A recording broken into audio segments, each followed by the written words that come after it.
Seja bem-vindo, bem-vinda ao estudo do Livro dos Espíritos de hoje. Busque um ambiente tranquilo e sereno.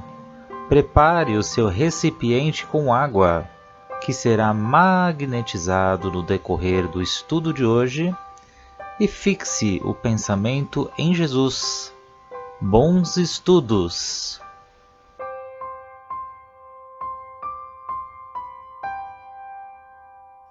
Olá a todos, sejam todos muito bem-vindos ao nosso grupo de estudos do Livro dos Espíritos, esse livro base que nos norteia em todos os outros estudos. E hoje estamos aqui para dar continuidade na questão 140 aí que estamos falando da alma, que naquela época Kardec estava fazendo a codificação, tinha vários conceitos ali do que seria a alma. Então, vamos dar continuidade. E para nós iniciarmos os nossos estudos de hoje, vamos fazer a nossa prece de gratidão, a nossa gratidão a Deus, a Jesus, a Maria Santíssima e a todos nós que estamos aqui. Hoje a Cleide, o Gerson, o Noah aqui com a gente, o Carlos Alberto, a Suzelei e mais outros que podem chegar, e também a todos aqueles que nos acompanham pelos estudos aí no canal do CEF, pelo YouTube e pelo Facebook.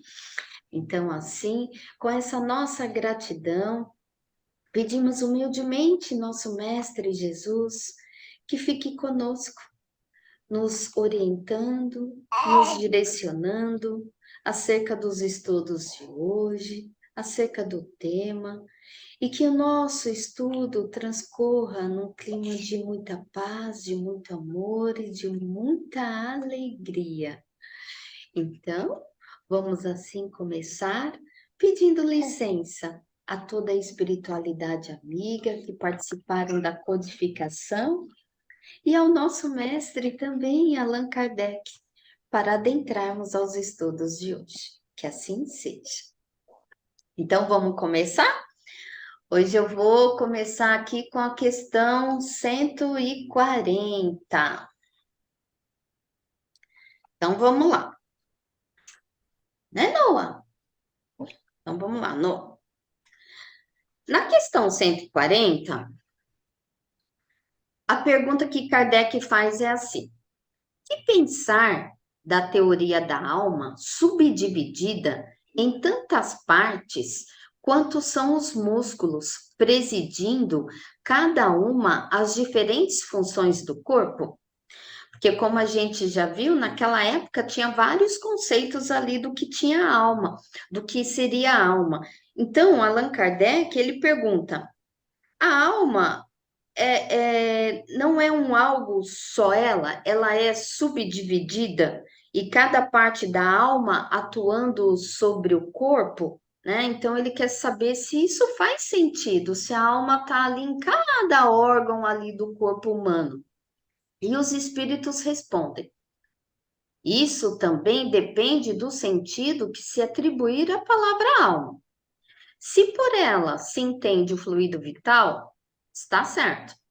Se entende o espírito encarnado, está errado. Já dissemos que o espírito é indivisível. Ele transmite o movimento aos órgãos através do fluido intermediário, sem por isso se dividir. Então, aqui os espíritos explicam que é mais uma vez como a gente entende, é uma questão de palavras, de conceito.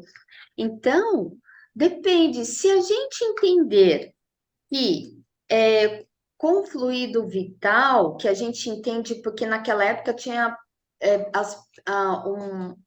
não sei se a gente pode falar corrente, mas pessoas que entendiam que a alma era o fluido vital, aquilo que dá vida. Então, se você entende como fluido vital, tá certo, né, Noah? Por quê? Porque o fluido vital, ele está em cada órgão do nosso corpo, porque é aquilo que dá a vida. Nós já vimos que o fluido vital é que dá a vida. Agora, se a gente entende como até Kardec, quando a gente começou aí os nossos estudos, que ele vai nomear a alma como o espírito encarnado, então, como o espírito encarnado está errado. Por quê? Porque a gente já viu que o espírito ele não se divide.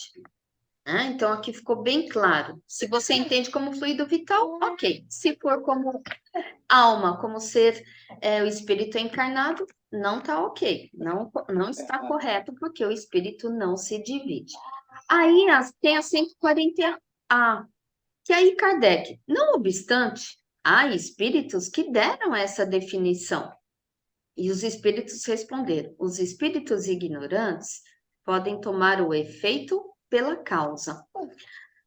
Aí Kardec, ele coloca uma explicação. A alma age por meio dos órgãos, e estes são animados pelo fluido vital, que se reparte entre eles, e com mais abundância no que são os centros ou focos de movimento. Mas essa explicação não pode aplicar-se à alma como sendo o espírito que habita o corpo durante a vida e o deixa com a morte. Então, aqui nessa 140A, os espíritos respondem que esses espíritos, eles podem ter se equivocado, sim. Não que eles são espíritos perversos, apenas não sabem que são aqueles espíritos ignorantes. Olha como é importante aquela classificação que Kardec fez para nós. Aquela explicação que Kardec fez para nós, dos espíritos da terceira ordem, da segunda ordem, da primeira ordem. Então, aqui são aqueles que não sabem, aqueles ignorantes. Então, esse é um estudo que a gente deve levar em consideração, porque pelo fato de ser um espírito, não significa que o que ele falou é conhecedor de tudo e está certo, pronto e acabado. Então, não significa que detém a verdade. Então, é preciso mais estudos. E quem tem a verdade são os espíritos superiores. Por isso que Kardec ele trouxe para nós toda aquela escala. E nos comentários de Kardec, ele fala que a alma ela age por meio dos órgãos. Então, precisa ter o fluido vital para que a alma se anima. Mas a alma, ela precisa desse intermediário. O que é esse intermediário que ele fala aqui? É o perispírito, que está entre a alma, que a gente já viu, que é o espírito aí, né? Para a gente é a mesma coisa. Então, o perispírito, ele reflete, ele não hoje está com a corda toda. O perispírito, ele reflete no nosso corpo. Então, onde tem aí os órgãos, e esses órgãos, eles são animados pelo fluido vital. Né? Então, a alma é o ser inteligente, é o ser pensante, que a gente já viu. Quem pensa, quem é o ser inteligente, é o espírito, mas ele não dá a vida. O que dá a vida é a vitalidade. Então, a gente já viu aí que para estar encarnado, a gente precisa do corpo físico, precisa do espírito e precisa desse fluido vital, né, para que a gente possa ter toda essa animação aí. Alguém gostaria de comentar? É, só concluindo isso que você falou, né? Que o fluido vital, ele dá vida à matéria, né? E a alma atua sobre o fluido vital, e assim ele vai gerenciar os movimentos do nosso corpo. É um sincronismo, cada um tem a sua funçãozinha ali, né? Eles atuam juntos.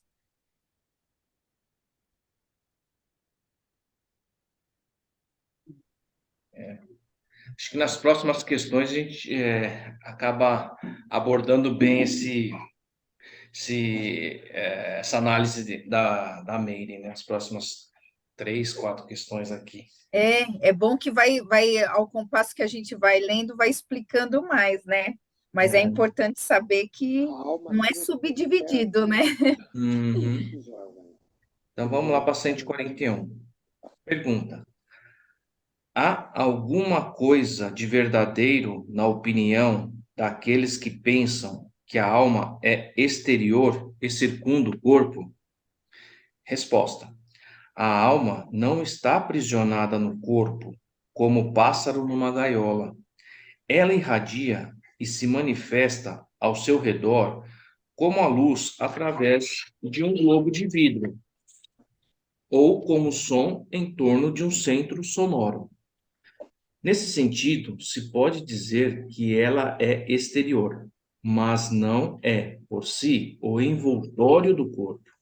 A alma tem dois envoltórios. Uma é sutil e leve.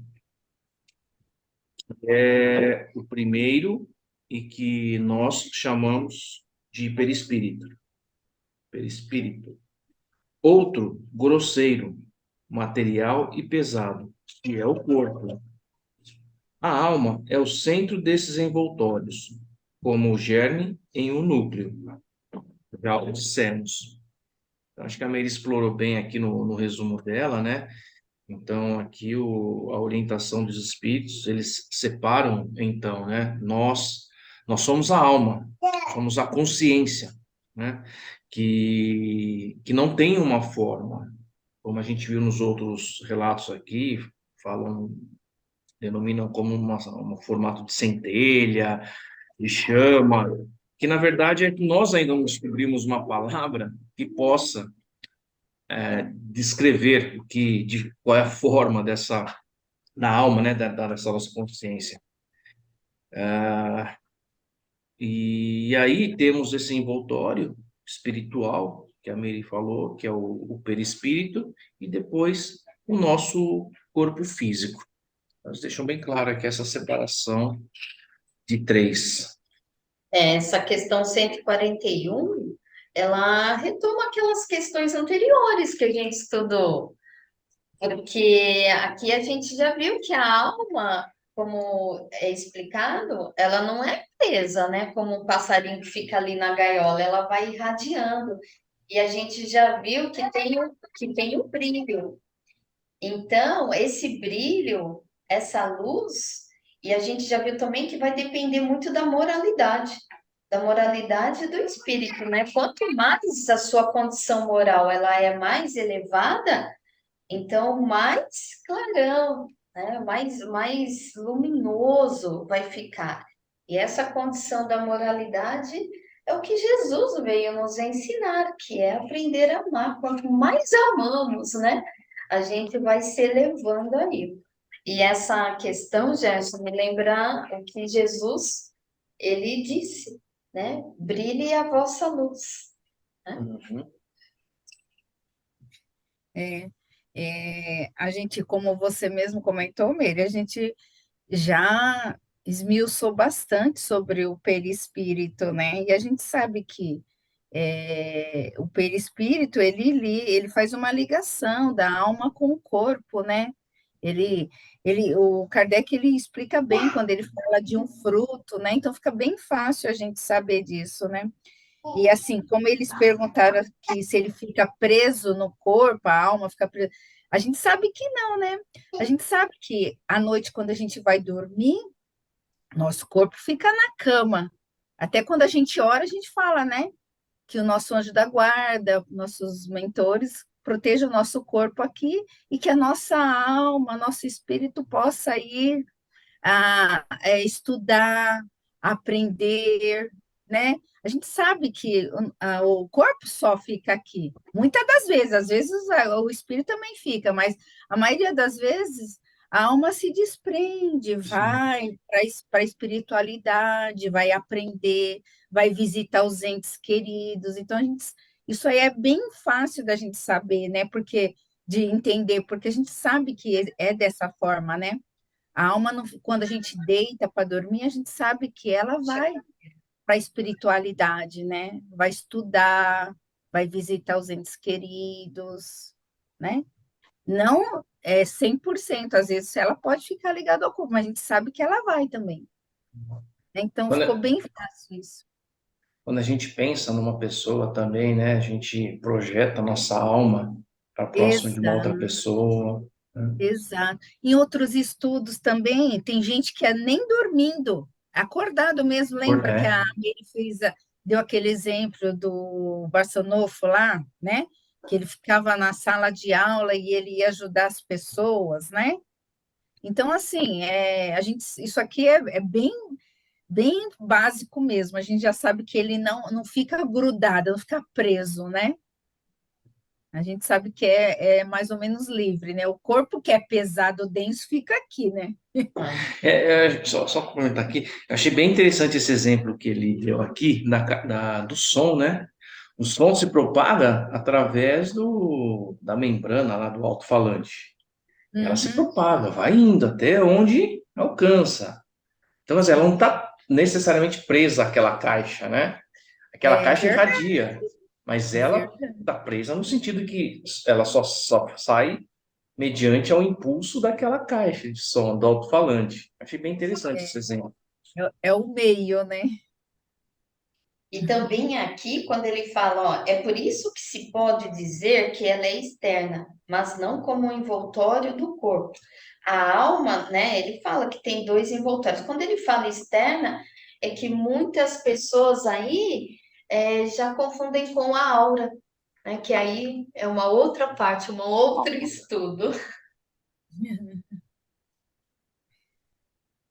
Posso ir para 142?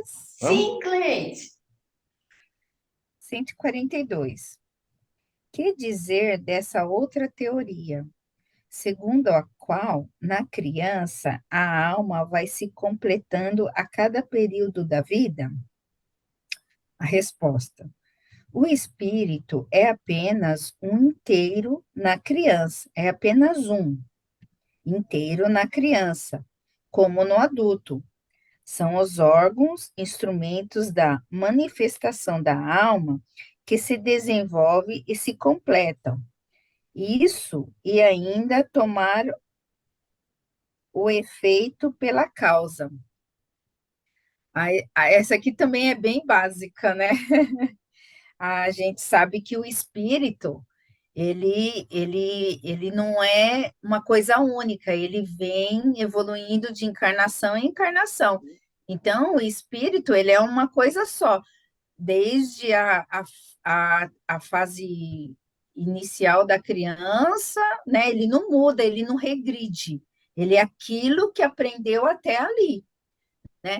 É que a gente sabe que vem na fase criança, porque para as crianças terem a limitação, né? Até para o espírito resgatar algumas falhas do passado, os pais poderem direcioná-lo, os responsáveis, né?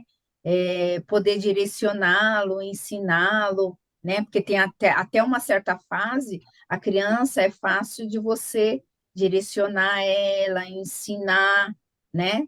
Então, a criança ela vem com uma certa limitação, limitação de andar, limitação de falar, mas o espírito está ali.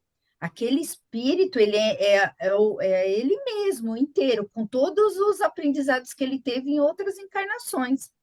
Vem com um pouco do esquecimento, né? Porque ele vem para um novo aprendizado. E as limitações são para ele ir se evoluindo, né? E a gente sabe que muitas vezes tem crianças prodígias, né? Porque o espírito é tão evoluído que não aceita a limitação do corpo, né? Tem crianças que se alfabetizam muito mais rápido, falam outras línguas, até antes né, de começar a andar, né? Outras que tocam instrumentos. Então, assim, são espíritos que são muito mais evoluídos, que não aguenta aquele corpo pequenininho com aquelas limitações. Então, assim, o espírito, ele é único. Uns que estão na fase de evolução, eles aceitam aquela limitação do corpo pequeno, da falta de o aprendizado para locomoção, de fala, mas outros que já são mais evoluídos, eles já vão além, vão à frente. É o que a gente fala das crianças superdotadas, né, mega inteligentes, mas é como eles falaram aqui, o espírito é um só, é único. Não é porque é criança que o espírito é involuído. Ele é o que é o que é. Eu entendi assim que na linha do causa e efeito, né? O corpo é o efeito e a alma é a causa. Então, quer dizer, como você disse, né, Cleide, a alma foi criada há milênios já por Deus, né? Como a gente ouviu, todos criados na mesma, na mesma condição e cada um vai evoluindo conforme, encarnações e encarnações. Agora, o corpo é biológico, né? Ele vai sofrendo mutações, né? Vai crescendo, a gente nasce criança, né? Se desenvolve, aí começa a perder a efetividade do corpo, o corpo envelhece, muitas pessoas acabam perdendo partes do corpo, né, em vida, então pessoas que amputam um braço, amputam uma perna, então há essas modificações no corpo biológico e sobrevivemos, né? E tudo isso é o quê? É o efeito, não é a causa. E tem outra questão aqui que é a parte de doação de órgãos, né? Então, como é que pode uma pessoa doar um rim para outra, né? Esse rim de quem que é? Então, o corpo é uma coisa, a alma é outra coisa. Exatamente. É, é interessante essa pergunta. Aliás, todas elas, porque Kardec ele trouxe essas perguntas que as pessoas achavam, né, que tinham aquele todo achismo, aqueles conceitos naquela época. E naquela época pensava assim que à medida que a vida da criança ela vai se organizando, aí a alma vai se completando. E aí os espíritos explicam tudo isso que vocês já concluíram aqui. Já é só não dar ré que ele está aqui, ó, do lado da cadeira. Estou preso aqui. Fica preso aí. Então, e aí a gente já viu que a criança, ela já nasce com o seu espírito ali, e que esse processo, né, da reencarnação que vocês comentaram, aí o espírito, ele se liga, mas então, é, à medida que o espírito está na criança, só que ele ainda não tem aqueles órgãos ali formados. Então, aí se pensava que por não ter os órgãos ali formados, o espírito ainda não estava acoplado, digamos assim, né, na criança. Então, por exemplo, se a gente pega uma criança, vamos pegar o Noah aqui, por exemplo, que está aqui, ó, aprontando aqui no chão. Então, o Noah, uma criança de quase um aninho, né, de 9 meses, o espírito dele está aqui, mas ele ainda não tem todos os órgãos formados, né, para que tenha toda essa animação. Mas o espírito está aqui, porque eu acredito que desde a concepção, o espírito ele já se alojou. E teve um dos estudos que nós tivemos, e a Suzelei, e a gente estava até aqui com o Noah, e a Suzeli, ela falou uma coisa que realmente me marcou. A gente vê a criança ali, né? Pequenininha, bonitinha, o bebê, mas é um espírito que está ali, né? Pode ser um espírito velho, né, como a gente diz, ou um espírito ainda novo, né, que está aí nas suas primeiras ou não, né, reencarnação, mas é um espírito já tem um espírito ali dentro, né? Então é isso. Então, quando ele fala, né, tomar o efeito pela causa, a causa é o quê? Esse espírito aí já formado, já na criança. Vamos para 143? Dá tempo, né, Jean? Dá, Você lê? A gente comenta? eu leio. Vamos lá. Pergunta: por que todos os espíritos não definem a alma da mesma maneira? Resposta: todos os espíritos não são igualmente esclarecidos sobre essas questões. Há espíritos ainda com limitações que não entendem as coisas abstratas, como ocorre entre vós, com as crianças. Há também espíritos pseudo-sábios que fazem desfile de palavras para se imporem, como ocorre ainda entre vós. Aliás, os próprios espíritos esclarecidos frequentemente podem se exprimir em termos diferentes, que, no fundo, têm o mesmo valor, sobretudo quando se trata de coisas que a vossa linguagem é inadequada para exprimir claramente. Precisam de figuras, de comparações que tomais pela realidade. Aqui ele fala, né, que tem diversos níveis de espíritos, né, desde os mais sábios, os pseudo-sábios, né, que ao meu ver são os piores, os mais perigosos, né, quer dizer, e os que estão em evolução, que pensam, que agem até com certa leviandade, né, por conta de não ter tanto conhecimento, mas impor algumas algumas condições que partem da cabeça deles, né? Então a gente vê aqui, quando a gente remete aqui ao Antigo Testamento, né? Como que foi escrito, ou melhor, como Jesus se expressava nas suas ideias, né? Nos seus ensinamentos.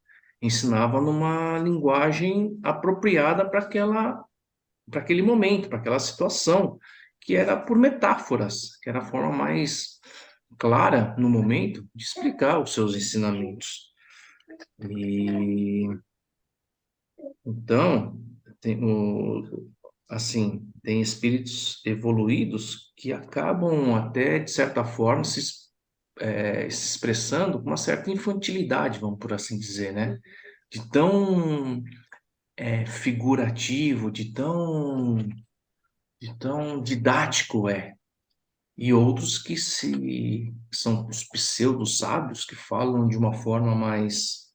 Enfim, acho que aqui ele deixou bem claro, né? Que assim como vós, né? Assim como nós aqui na, na Terra, nos encarnados, a gente tem aquelas pessoas que falam bonito, mas não falam nada.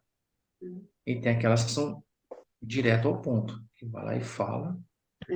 E que são a terceira ordem, que a gente viu que são os espíritos inferiores. E se a gente já até comentou que o espírito não é porque é um espírito que veio dar uma comunicação que ele é o detentor, né, do saber. Não significa que está certo. Então, a gente lembra que Kardec, quando ele foi fazer a codificação, ele teve todo o cuidado